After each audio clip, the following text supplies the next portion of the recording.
Well, good to see you, friends. See you later, junior high and grade 4 and 5s. Rihanna, Olivia, thank you so much. Happy International Women's Day to all of you women. Yeah, it's a great day.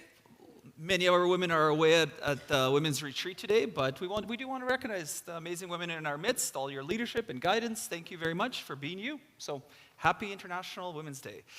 Now, if you're new with us, if this is your first time here, my name is Paul, and I have the privilege of serving here as the lead pastor. And today we find ourselves in part 3 of our Lenten series, You Do You. Now, throughout this series, we're working our way through some key characters in one of the more unsettling books in the Bible, the book of Judges. Now, if you've missed the first 2 weeks, I'd encourage you to check them out, catch up on them, and you might be asking, well, how can I do that? Well, you can simply go to our website, and if you click on content, is it working for me? Yes. And it goes to messages, and it takes you to the whole catalog of all of our messages, the videos there, and also you can find them in podcast format, both for Apple or Android. So we got you covered. If you want to share a message with somebody, or you want to catch up to things, if you're like, this is really good conversation, but I don't remember what came before, you can find out more there. Now, if you are still here with us and you kind of miss the things and you're not going to be like, don't check on your phone right now. Don't try to catch up to the message while I'm talking.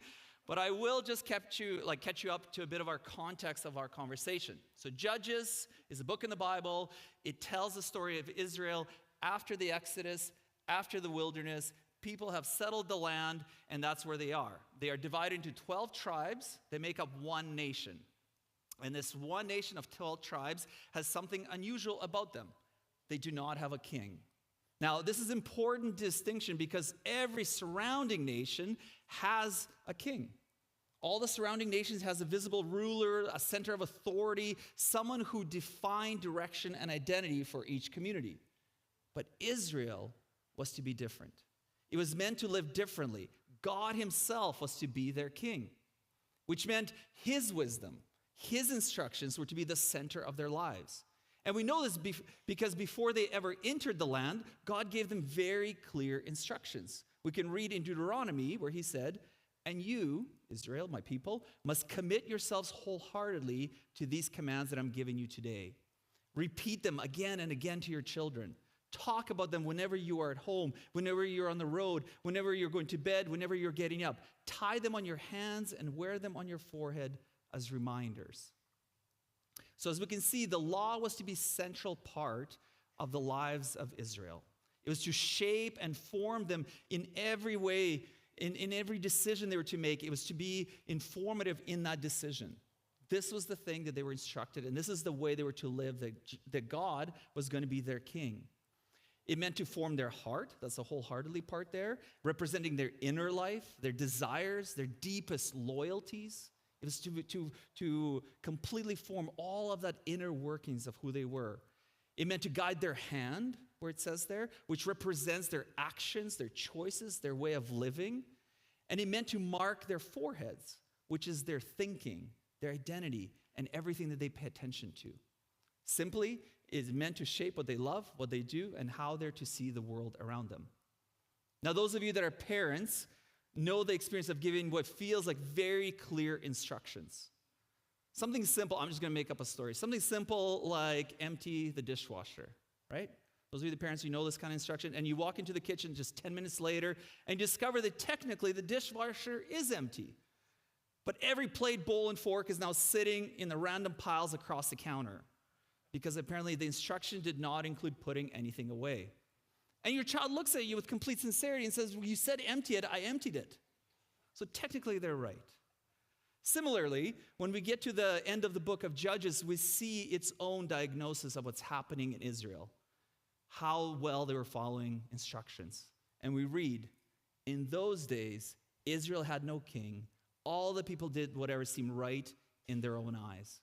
Meaning the people didn't have a person who was the king to lead them, nor did they treat God as their king to lead them. They didn't do what they were supposed to do, which brings us to our conversation today. Now, our story is found in Judges 10 and 11, and if you were to read about this character, it actually goes into chapter 12, but for our purposes, we're going to really mostly stay in chapter 11. Now, chapter 10 does give us a little bit of context of what's happening to this character, and we find out that Israel had drifted into disobedience. This is a common cycle of disobedience that we've been naming each Sunday. We find that people would disobey, there would be consequences, they would cry out, and there would be a rescue, and then they would repeat it again and again and again. So we have, in chapter 10, what we find is that Israel has disobeyed. And now they find themselves under the pressure of Ammonites, this other group of people that are going to be attacking them. So they're feeling the consequences of their disobedience. And this is where our story begins. We're introduced to another judge, Jephthah. Now, some of you may know who this is. Bible readers, you're like, oh yeah, I remember him. It's a crazy story. Most judges' stories are crazy. We're just going to own that up right front. It's hard to understand. So this is why we're journeying through them. But Jephthah is not as well known as Samson, perhaps. And he's introduced in this way. We know his father. His father's name's Gilead. We know that's his dad. So we can, if you were a historical Israelite person, you could track him down to his father. But we actually don't know his mother because the Bible introduces her as a prostitute. And this is an important detail. It tells us immediately the social place this person, Jephthah, occupies in his family. Because he grows up in the household where he belongs biologically. He has his dad, but he's not relationally accepted. And at some point, his stepbrothers, now these are the sons that are born to his dad, but also to his legal wife, decide they actually don't want Jephthah around anymore. They justified, he's like, you're not from our mom. You're kind of like this, you're a stepbrother, but we don't really want you, and we don't want you to take all of our inheritance. Like, we don't like you. We don't want you to be part of us. So we start with this story of this person who we know his dad, we know his mom is a prostitute, and we know that his family rejects him. So Jephthah leaves. He leaves. They push him out, and he leaves. And out of the margins, he gathers other men like himself, displaced, restless, unwanted, men with little left to lose. And the text calls them worthless men. And this is who Jephthah surrounds himself with, these worthless men. This is the phrasing in the Bible. And together they become something like a militia, or maybe like a roaming band of fighters. They're surviving by strength and reputation. They're very strong. And apparently Jephthah's really good at it, because the Bible tells us he becomes, or he's known as valiant warrior. So he's rejected by his family, but he's this valiant warrior, and he's surrounded with this group of guys that have been rejected by others, and they're very, very strong. Now, the story continues that when Israel finds itself threatened by the Ammonites, they're in that disobedience, and there's a consequences cycle of events. Suddenly, the people who once pushed Jephthah away now beg him to return. Come save us. They know he's a valiant fighter. They're like, we need you now. Just earlier, they didn't want to share any inheritance with him, and didn't want him around, but now they're begging him to come back. They're begging him to come back because they see how strong and good of a warrior he is. It's actually remarkable how quickly people rediscover your value when they need you. So the elders come and they ask him to fight for them, and Jephthah does not miss the irony in all of this, and he's kind of being really coy in this conversation here, and he says, you guys are the ones that rejected me. Why now? Why me? He's kind of playing coy. Because he knows they need him. But he knows if he's going to do this will cost them. So the elders answer, yes, we do need you, save us. If you can do this for us, you can be our leader. Notice the shift here, right? Just a little bit ago, they didn't want him to have any of their inheritance, not even just parts of it. And now, if he would just to save them, he can have it all. He can be their leader. And that's exactly what Jephthah wants to hear. So he agrees and makes them swear it. They make a vow to him, and they say, as the Lord is our witness, they make a vow to him. They make this covenant. They make this promise. It's really important. And he agrees. Now, as you read the text on your own or with your home church, you need to know this part of the story, because there's already something uneasy going on here. At this point in the story, unlike earlier judges or the judges we've kind of heard about already, there's no explicit divine leading or word yet. Only political negotiations, family dispute, there's some governing things that are happening. There's a survival and human arrangement that's happening. There's no God saying, Jephthah, you do this, people, you do that. It's people crying out in disobedience and then acting in the world of how they understand it to work, to get a strong warrior to save them. God is actually not speaking or commissioning anyone yet. So Jephthah steps up. He's a good warrior. Ammonites are attacking. Elders beg him to protect them. Jephthah accepts. But before, as the story goes on, he begins the battle, Jephthah actually does something really wise. He tries diplomacy. He doesn't just go to war against Ammonites in the story. He tries to reason with them. He sends words to the Ammonite king and says, essentially, like, why are you attacking us? Why are you doing this? You have your land, we have our land. Why are you doing this? And they respond saying, like, well, actually, the land you have was originally our land. And, Joshua, way back, who was the leader of Israel, he took it from us, so we want it back now. And Jephthah hears them out, but answers surprisingly without anger. But he does this whole diplomatic history lesson with them.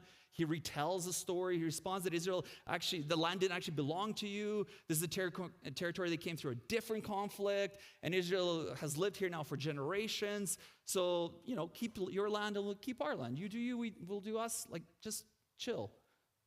Don't do that.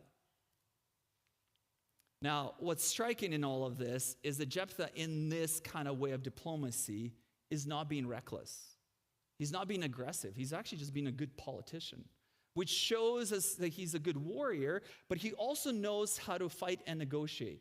He knows how his current world works. But the story goes on to tell us that the king of Ammon ignores his words and he's preparing for battle.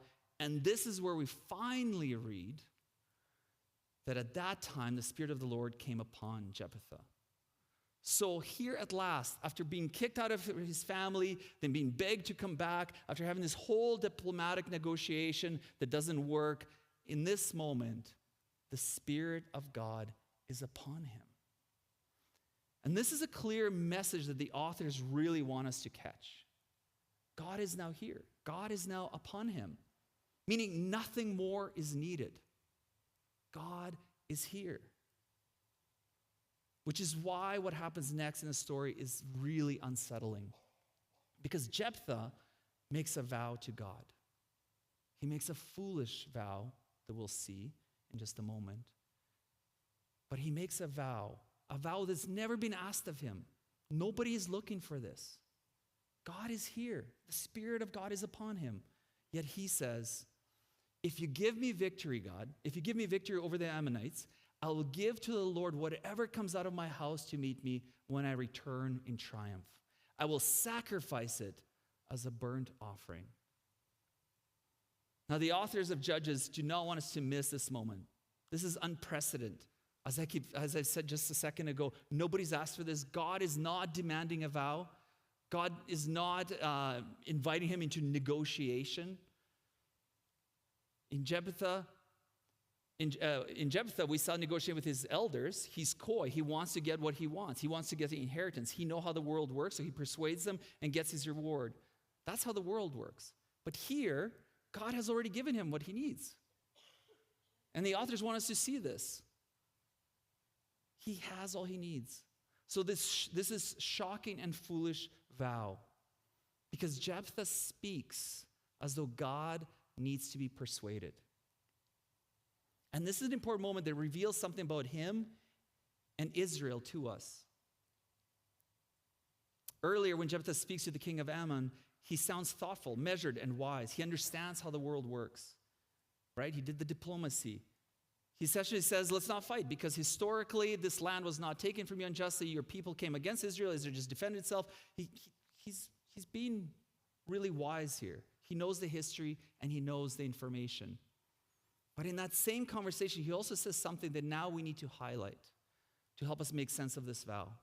Because in that diplomacy and in the conversation, he says to the Ammonites, you keep whatever your God Chemosh gives you, and we will keep whatever the Lord our God gives us. The political diplomacy now turns theological. Jephthah reveals to us in his negotiation that for him, God is simply one more God among many.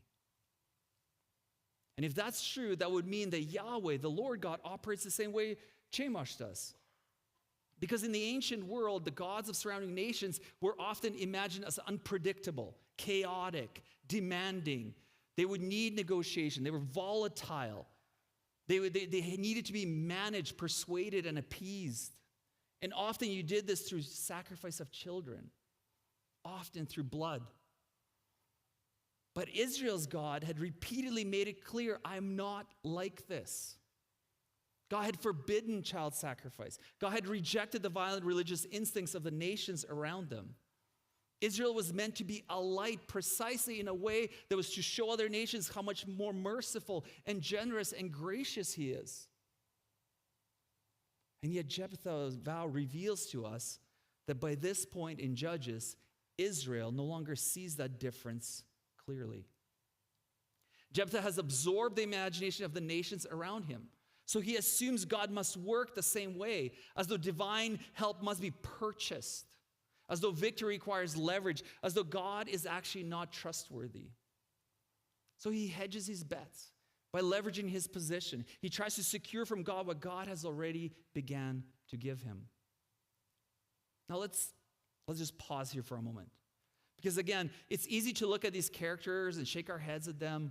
How could they not know? Didn't God constantly tell them, like, put this on your hands, on your foreheads, wholeheartedly understand this, is I'm different, I don't want this. Why would they do this? But the critical part of the Bible, as we have been learning each week, is that it works like a mirror to our own lives. Jephthah tries to secure something from God even though it has already been given. And honestly, don't we do that sometimes? God, if you fix this, in my life, then I'll change. God, if you get me through this, I'll take your faith seriously. God, if you answer this prayer, then finally I will follow you and obey you, but only if you answer it. Beneath those prayers often sits the assumption that maybe God is not merciful or gracious, that maybe he's not involved, that maybe he needs to be persuaded. Maybe he's like our world that demands our value from us before giving anything back. Don't we fall into a trap thinking maybe I matter only if I have something to offer? That my worth is only that what I can give? As though faith works like a transaction, right? If I pray enough, if I obey enough, if I do the right things, maybe then God will protect me from pain, disappointment, or loss. And when pain, disappointment, and loss shows up, we're like, whoa, wait a minute, God. This isn't supposed to happen to me. I did all the things. I said all the words. This is so significant in the story for us. Because when you no longer know God's heart, you can do harmful things while believing you're being faithful.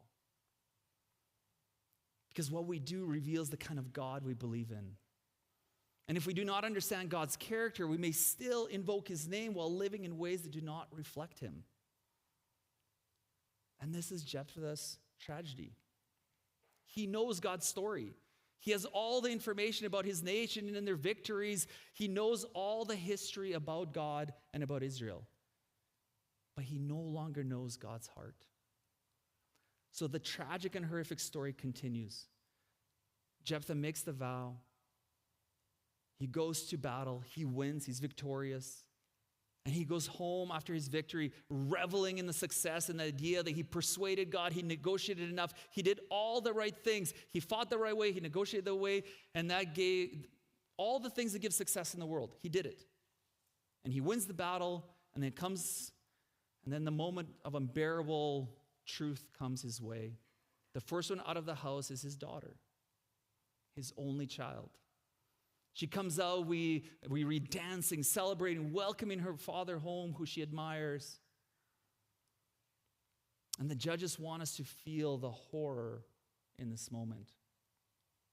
This is what happens when spiritual confusion, when not understanding God, becomes so deep that someone mistakes tragedy for devotion. And maybe that's actually some of the point in all of this. The deeper problem in Judges is not simply the violence, although that's a big problem. But it's actually the people increasingly cannot tell the difference between what God desires and what God disapproves. And the author wants us to see this and feel this tension in our bones. Jephthah simply does not know God. He acted foolishly with assumptions about God. But yet there's another layer in his ignorance. And the authors expect us to kind of know this. Now, there is 613 laws in the Old Testament, so you can be forgiven if you don't know all of them. But one of the things we learn in them is vows to God were to be taken incredibly seriously. They were. It was a vow before God. You had to do it, except Israel's own laws contained pathways for vows to be redeemed, confessed, released. Which means the story shows us what happens when you do what you think is right without knowing what is right. After all, God forbids the cruel and violent actions. He specifically instructs them not to have child sacrifice. God abhors it throughout the whole Bible. And because he does, there's a way out of this foolish vow. There's a way to actually redeem this vow and not follow through. But Jephthah doesn't know it. For him, God is like all the other gods. And we read as the story carries on that he carries on through it. There's 2 months and there's a whole other part of it. But really, for our point today, it's a horrific tale of what happens when we don't know God. Jephthah follows through on something he didn't have to follow through. Jephthah does something he didn't need to do if he had known who God is. And yet there's another important layer in this story. One I sort of quickly named earlier, but we need to return to it now. Jephthah is also a deeply wounded person. Right? Long before he ever becomes this leader, he's introduced to us as son of a prostitute from a rejected family. He's rejected. He's not wanted. He's driven away by his brother. They tell him, you do not belong here. And he carries that wound with him. And that wound seems to become an important part of what actually drives him. Because he becomes a valiant warrior, a fighter, a man who gets things done, a man who wins. And many of us may know how often wounds can produce exactly that kind of result. Pain can create resilience. Rejection can produce determination. The need to survive can make someone remarkably capable. And those are actually good things, necessary things even. Resilience is good. Determination is good. Learning how to endure, adapt, and carry responsibility. These are good and important strengths. They are. But when strengths are being carried by unhealed wounds, wounds that have never been named, attended to, or healed, they begin to wound others. Because unhealed wounds do not simply disappear, they often continue shaping how a person sees the world, interprets relationships, and responds to life. And over time, what once helped us survive can begin to distort how we see ourselves, how we see others, and how we see God. We begin to imagine a God who works the way our wounds expect the world to work. A God who must be managed, persuaded, negotiated with. A God who rewards strength, secures outcomes, and blesses whatever gets results. And in a world obsessed with results, we often assume that if something worked, it must have been right. Can I say that again? In a world obsessed with results, we often assume that if something worked, it must have been right. Jephthah's story looks like success. He wins battles. The enemy's defeated. The mission is accomplished. He becomes a leader of the nation. But his victory carries his wounds and leads him to a horrific tragedy. And that becomes painfully clear the moment he comes home and sees his daughter. And instead of recognizing the foolishness of what his own vow has done, he says to her, "You have devastated me." As if she's the problem. As if she's the source of his sorrow. As though she deserves what he has done. And that is part of the tragedy of unhealed pain. Sometimes we can wound and continue to wound others and still experience ourselves primarily as the ones who have been hurt. You have devastated me. You see, Jephthah's childhood wound never stops shaping how he sees the world or how he understands God. And from that place, he cannot fully see the damage of his own choices. His wound sees the world and God through his experience and blames the wake of destructions of his actions on others. It's a chilling story. It's hard to navigate. It's one of those stories when you read, you're like, why is this in the Bible? What's going on? But this is what happens when we don't know who God is. And this is what happens when we have wounds that we don't seek to heal, and they begin to color our lives because our experiences tell us well, this is how the world works. So what do we do with a story like this? Because the temptation is when we read these crazy stories, you leave Jephthah safely in the ancient world. That was then, this is now. We're way better, we're way smarter. We're not like this. But if we take the story of God seriously, Judges does not let us do that. Because there's a deep warning in this story. It is possible to carry wounded assumptions, call them faith, and never realize how much they are shaping how we see God, ourselves, and others. It is possible to know the scripture, to know the Bible. It's possible to speak Christianese. You know that language where you know all the right churchy words? It's possible to participate in church life and still imagine God through fear, control, transaction, or pain. And the danger is not only that we misunderstand God, the danger is whatever God we imagine will eventually shape how we live, and it will shape how we treat others. If God is harsh in our imagination, we become harsh. If God must be persuaded, we live anxiously. If God keeps score, we keep score. If God withholds, we clutch tightly. See, Judges is a mirror of a time when people did not have a king. They did not hold God as their king and did not know his heart, so they lived by the rules of the world around them. So God eventually responded to them. God has always, the whole story of God is this story that's going, and pointing to Jesus. At the center of our Christian faith is this reality. If you want to know what God is like, you must look at Jesus. Jephthah thought he knew what God is like by looking at Chemosh and gods of other nations. He thought what God was like, he knew what God was like by looking at his experience, by his own rejections and in his own victories. Look how capable I am. Look how I negotiate. This is how the world works. But in Jesus, we learn that God does not manipulate the wounded. He does not crush the weak. He does not demand sacrifice to become loving. He moves towards people. He touches lepers. He welcomes failures. He forgives enemies. And ultimately, he absorbs violence rather than returning it. Which means any picture of God that cannot be reconciled with Jesus must be questioned. Because in Christ, God offers himself. No one else. He absorbs all the violence of the world. See, Jephthah just has the wrong vision, wrong understanding. And there's ways you can make sense of it. Well, everybody else around him did this way. He was rejected. He had this deep wound. You can kind of understand all those things, but that doesn't change the fact that he imagined God in the wrong way and it brought damage and death into the world.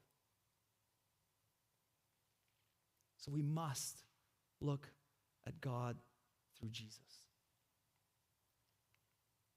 Can I suggest that part of Lent is learning to notice where our own wounds, our own fears, and experience may be shaping our picture of God in ways that do not fully reflect the God we see in Jesus.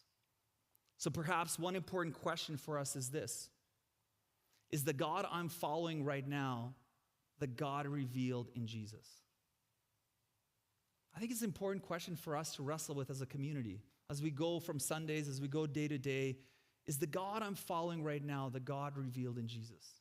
Is the God I'm following right now revealed in Jesus in how I look at politics, how I look at my neighbors, how I interact at work? Are my wounded experiences coloring my actions and suggesting that God must be working in this way? Or am I allowing Jesus to reshape and renew and reorientate my life? If the answer is uncertain to this question, then perhaps the next step is confession and surrender. The courage to name where our vision of God has been distorted. The willingness to release images of God shaped more by fear, pain, control, or survival rather than by his grace. Maybe the invitation is to stop bargaining with God and instead learn to see him in Jesus, to let him heal the places where our old wounds still shape how we trust, and then allowing grace to reshape and renew us. God does not ask us to earn his love. He offers it freely.